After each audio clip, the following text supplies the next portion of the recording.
प्यारे मित्रों, नमस्कार। स्वागत है आप सभी का आपके अपने YouTube चैनल पर।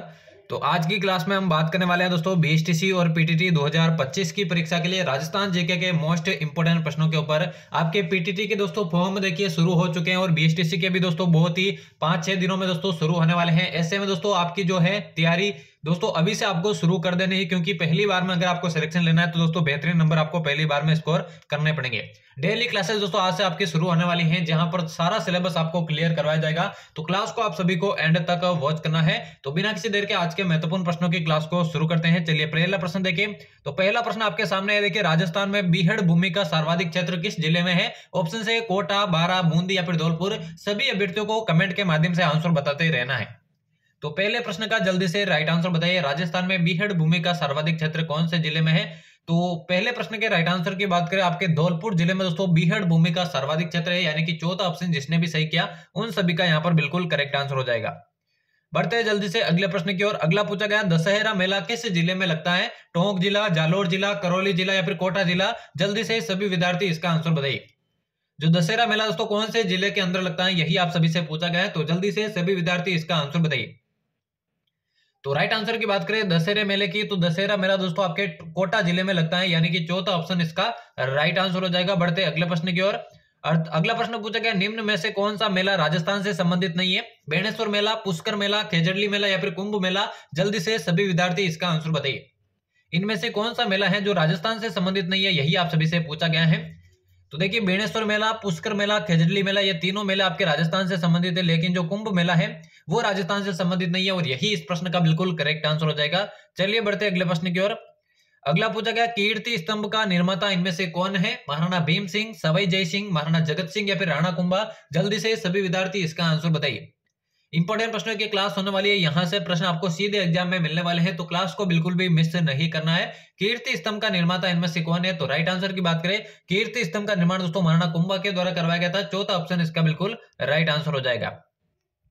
अगला देखिए पूछा गया, दाऊदी बोहरा संप्रदाय का प्रमुख केंद्र कहां स्थित है? घोगामेड़ी, चावंड, गलियाकोट या फिर नारायणा। जल्दी से सभी विद्यार्थी इसका आंसर बताइए। दाऊदी बोहरा संप्रदाय का प्रमुख केंद्र कहां पर स्थित है, यही आप सभी से पूछा गया है। तो जल्दी से सभी विद्यार्थी इसका आंसर बताइए। तो दाऊदी बोहरा संप्रदाय का जो प्रमुख केंद्र है वो आपके गलियाकोट के अंदर स्थित है। तीसरा ऑप्शन इसका बिल्कुल राइट आंसर हो जाएगा। बढ़ते अगले प्रश्न की ओर। अगला देखिए पूछा गया है, घोड़ावण किस अभ्यारण्य में पाई जाती है? केवलादेव राष्ट्रीय उद्यान, रणथंभौर राष्ट्रीय उद्यान, मुकुंदरा हिल्स राष्ट्रीय उद्यान या फिर राष्ट्रीय मरु उद्यान। सभी विद्यार्थियों को कमेंट के माध्यम से आंसर बताना है, कौन सा ऑप्शन इसका राइट आंसर हो जाएगा। जो घोड़ावण है कौन से अभ्यारण्य में देखने को मिलती है? तो घोड़ावण देखिए सर्वाधिक वो आपके राष्ट्रीय मरु उद्यान, यानी कि जो जैसलमेर बाड़मेर के अंदर फैला हुआ है पश्चिमी राजस्थान के अंदर, वहां पर सर्वाधिक देखने को मिलती है और वहीं पर आपके पाई जाती है। चौथा ऑप्शन इसका राइट आंसर हो जाएगा। अगला प्रश्न देखिए पूछा गया, इंडोनी नृत्य किस जाति का नृत्य है? जाट, चारण, गुर्जर या फिर कालबेलिया। जल्दी से सभी इसका आंसर बताइए। और डेली दोस्तों क्लासेज आपको चैनल पर मिलने वाली है, इसलिए चैनल को जरूर से सब्सक्राइब कर देना। इंडोनी नृत्य की यहाँ पर बात हो रही है, तो ये आपके कालबेलिया जाति से दोस्तों संबंधित है। चौथा ऑप्शन इस प्रश्न का बिल्कुल यहाँ पर राइट आंसर हो जाएगा। अगला प्रश्न देखिए। अगला प्रश्न देखिए पूछा गया, सफेद सोना किसे कहा जाता है? इसबगोल को, कपास को, चावल को या फिर सन को। जल्दी से सभी इसका आंसर बताइए। जो सफेद सोना है इनमें से दोस्तों कौन सी फसल को कहा जाता है, यही आपसे पूछा गया, एग्जाम में पूछा गया प्रश्न और काफी बार एग्जाम में पूछा जा सकता है। तो सफेद सोने की बात करें, आपके जो कपास है दोस्तों उसे ही आपके सफेद सोना कहा जाता है। दूसरा ऑप्शन इसका राइट आंसर हो जाएगा। अगला प्रश्न देखिए। अगला पूछा गया, राजस्थान सरकार द्वारा पर्यटन को उद्योग का दर्जा कब दिया गया? 1985, 1981, 1990 या फिर 1989। जल्दी से सभी विद्यार्थी इसका आंसर बताइए। पर्यटन को जो उद्योग का दर्जा है वो कब दिया गया, यही आपसे पूछा गया है। तो जल्दी से सभी विद्यार्थी इस प्रश्न का राइट आंसर बताइए। तो राजस्थान सरकार द्वारा जो पर्यटन को उद्योग का दर्जा है वो 1989 में दोस्तों दिया गया था। चौथा ऑप्शन इसका बिल्कुल करेक्ट आंसर हो जाएगा। अगला प्रश्न देखिए। अगला पूछा गया, छोटी काशी के नाम से प्रसिद्ध शहर कौन सा है? बूंदी, पुष्कर, जयपुर या फिर अजमेर। करेक्ट आंसर सभी विद्यार्थियों को यहाँ पर बताना है। छोटी काशी के नाम से प्रसिद्ध शहर इनमें से कौन सा है, यही आपसे पूछा गया है। तो राइट आंसर की बात करें, छोटी काशी के नाम से देखिए आपके बूंदी शहर प्रसिद्ध है। दूसरा ऑप्शन जो पहला ऑप्शन है वही इसका बिल्कुल करेक्ट आंसर हो जाएगा। अगला देखिए। अगला पूछा गया, कुम्मट दुर्ग के नाम से कौन सा दुर्ग जाना जाता है? भटनेर, मांडलगढ़, सिवाना या फिर अचलगढ़। जल्दी से सभी विद्यार्थी इस प्रश्न का आंसर बताइए। कुम्मट दुर्ग के नाम से इनमें से कौन सा दुर्ग जाना जाता है, यही आपसे पूछा गया है। और क्लास के एंड में बताना यहां से कितने प्रश्न आपके करेक्ट होते हैं, ताकि आपको अपनी तैयारी का अंदाजा लग सके। कुम्मट दुर्ग की बात करो दोस्तों, जो सिवाना दुर्ग है उसे ही आपके कुम्मट दुर्ग कहा जाता है। तीसरा ऑप्शन इसका राइट आंसर हो जाएगा। अगला प्रश्न देखिए पूछा गया राजस्थान में भूमिज शैली का सबसे पुराना मंदिर कौन सा है? पाली का सेवाड़ी जैन मंदिर, रामगढ़ का बंड देवरा मंदिर, मैनाल का महानालेश्वर मंदिर या फिर डूंगरपुर का सोमनाथ मंदिर? कौन सा ऑप्शन इसका बिल्कुल राइट आंसर हो जाएगा? राजस्थान में भूमिज शैली का सबसे पुराना मंदिर। तो जल्दी से सभी विद्यार्थी इस प्रश्न का आंसर बताइए, कौन सा ऑप्शन इसका राइट आंसर हो जाएगा? तो राजस्थान में भूमिज शैली का जो सबसे पुराना मंदिर है वो आपके पाली का सेवाड़ी जैन मंदिर है। पहला ऑप्शन इसका राइट आंसर हो जाएगा। अगला प्रश्न देखिए, अगला पूछा गया निम्बार्क संप्रदाय की प्रधान पीठ कहां पर स्थित है? किशनगढ़ में, सलेमाबाद में, सालासर में या फिर खेड़ापा में? सभी विद्यार्थी कमेंट के माध्यम से आंसर देंगे, क्या हो जाएगा इस प्रश्न का राइट आंसर? निम्बार्क संप्रदाय की जो प्रधान पीठ है वो कहां पर स्थित है? तो इसकी प्रधान पीठ आपके सलेमाबाद में है। दूसरा ऑप्शन इसका बिल्कुल राइट आंसर हो जाएगा। अगला प्रश्न देखिए, अगला पूछा गया निम्न में से कौन सा लोक नृत्य होली पर नहीं किया जाता है? गेर नृत्य, नेजा, चंग या फिर पणियारी? जल्दी से सभी इसका आंसर बताइए। इनमें से कौन सा लोक नृत्य है जो होली पर नहीं किया जाता है, यही आपसे पूछा गया है। तो इनमें से देखिए पणियारी जो लोक नृत्य है वो आपके होली पर नहीं किया जाता है। चौथा ऑप्शन इसका राइट आंसर हो जाएगा। बढ़ते अगले प्रश्न की ओर। अगला पूछा गया राजस्थान में राज्य प्रमुख का पद कब समाप्त किया गया था? 15 मई 1949 को, 18 अप्रैल 1948 को, 1 नवंबर 1956 को या फिर 26 जनवरी 1950 को? जल्दी से सभी विद्यार्थी इसका आंसर बताइए। राजस्थान में राज्य प्रमुख का जो पद है वो कब समाप्त किया गया था? तो राज्य प्रमुख का पद देखिए 1 नवंबर 1956 को समाप्त होता है। चौथा जो तीसरा ऑप्शन है इस प्रश्न का बिल्कुल यहाँ पर करेक्ट आंसर हो जाएगा।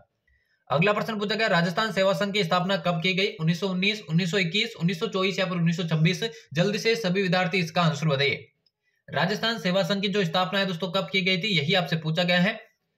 तो राजस्थान सेवा संघ की बात करूं तो इसकी स्थापना 1919 में हुई थी। पहला ही ऑप्शन इसका बिल्कुल राइट आंसर हो जाएगा। अगला प्रश्न देखिए, अगला प्रश्न यहाँ पे पूछा गया महाराणा प्रताप का जन्म किस जिले में हुआ था? चित्तौड़गढ़, उदयपुर, राजसमंद या फिर जयपुर? सभी विद्यार्थी कमेंट के माध्यम से आंसर देंगे। महाराणा प्रताप का जो जन्म है वो कौन से जिले के अंदर हुआ था?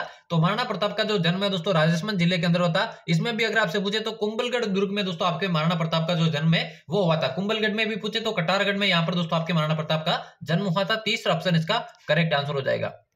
अगला प्रश्न देखिए पूछा गया निम्न में से कन्हैयालाल सेठिया की कृति कौन सी है? धरती दोरारी, रामू चढ़ाना, गंगाजीरा दोहा या फिर गंगा लहरी? करेक्ट आंसर सभी को बताना है। और डेली दोस्तों क्लासेस चैनल पर आपको मिलने वाली है, चाहे बीएसटीसी हो या फिर पीटीटी की, दोनों को तैयारी करने वाले सभी अभ्यर्थी चैनल को जरूर से सब्सक्राइब करना, क्योंकि यह क्लासेज आपके लिए दोस्तों रामबाण साबित होने वाली है। तो कन्हैयालाल सेठिया की कृति इनमें से हो जाएगी धरती दोरारी। पहला ऑप्शन इसका बिल्कुल राइट आंसर हो जाएगा। चलिए बढ़ते हैं अगले प्रश्न की ओर। अगला पूछा गया तुरताई माता का मंदिर कहां पर स्थित है? तिलवाड़ा, तलवाड़ा, नाडोल या फिर आमेर? जल्दी से सभी विद्यार्थी इसका आंसर बताइए। तुरताई माता का जो मंदिर है राजस्थान में कहां पर स्थित है, यही आपसे पूछा गया है। तो तिलवाड़ा के अंदर तो देखिए दोस्तों आपके मल्लीनाथ जी का मंदिर स्थित है, और नाडोल के अंदर दोस्तों आशापुरा माता का मंदिर स्थित है, ये आपको ध्यान में रखना है। तलवाड़ा जो कि आपके बांसवाड़ा के अंदर स्थित है, यहाँ पर आपके तुरताई माता का मंदिर है, जिन्हें दोस्तों त्रिपुरा सुंदरी देवी भी कहा जाता है। दूसरा ऑप्शन इसका बिल्कुल यहाँ पर करेक्ट आंसर हो जाएगा। और आज के दोस्तों महत्वपूर्ण प्रश्नों की क्लास का ये अंतिम प्रश्न होने वाला है। यहाँ पर आपसे पूछा गया है निम्न में से कौन सी नदी बंगाल की खाड़ी के अपवाह तंत्र में सम्मिलित नहीं है? पार्वती, परवन, सीप या फिर अनास? जल्दी से सभी इसका आंसर बताइए। और यहां से कितने प्रश्न आपके करेक्ट है ईमानदारी से आपको कमेंट बॉक्स में बताना, जिससे आपको अपनी तैयारी का मालूम चल सके। देखिए राजस्थान के अपवाह तंत्रों को 3 भागों में बांटा गया है, जिसमें से आंतरिक अपवाह सबसे बड़ा है, और बंगाल की खाड़ी और जो अरब सागर है वो दूसरे हैं। यानी कि 3 जो है आपके टोटल अपवाह तंत्र है, जिसमें से सबसे छोटा है आपके अरब सागर और सबसे बड़ा है आंतरिक अपवाह। इनमें से बंगाल की खाड़ी में कौन सा सम्मिलित नहीं है? तो पार्वती, परवन, सीप, ये तीनों बंगाल की खाड़ी में सम्मिलित है, जबकि जो अनास है वो अरब सागरीय अपवाह तंत्र का हिस्सा है। तो यही इसका बिल्कुल राइट आंसर हो जाएगा। तो यहाँ पर हमारे बीएसटीसी और पीटीटी 2025 की परीक्षा के लिए राजस्थान जीके के इंपोर्टेंट प्रश्नों की क्लास समाप्त होती है। डेली इसी तरह की क्लासेज आपको चैनल पर मिलेगी। तो चैनल को अभी तक आपने सब्सक्राइब नहीं किया है तो सब्सक्राइब करके बेल आइकन को प्रेस कर देना। तो उम्मीद करता हूँ क्लास आपको पसंद आई होगी। मिलते किसी अन्य क्लास में, तब तक लेते हैं आप सभी से अलविदा। धन्यवाद।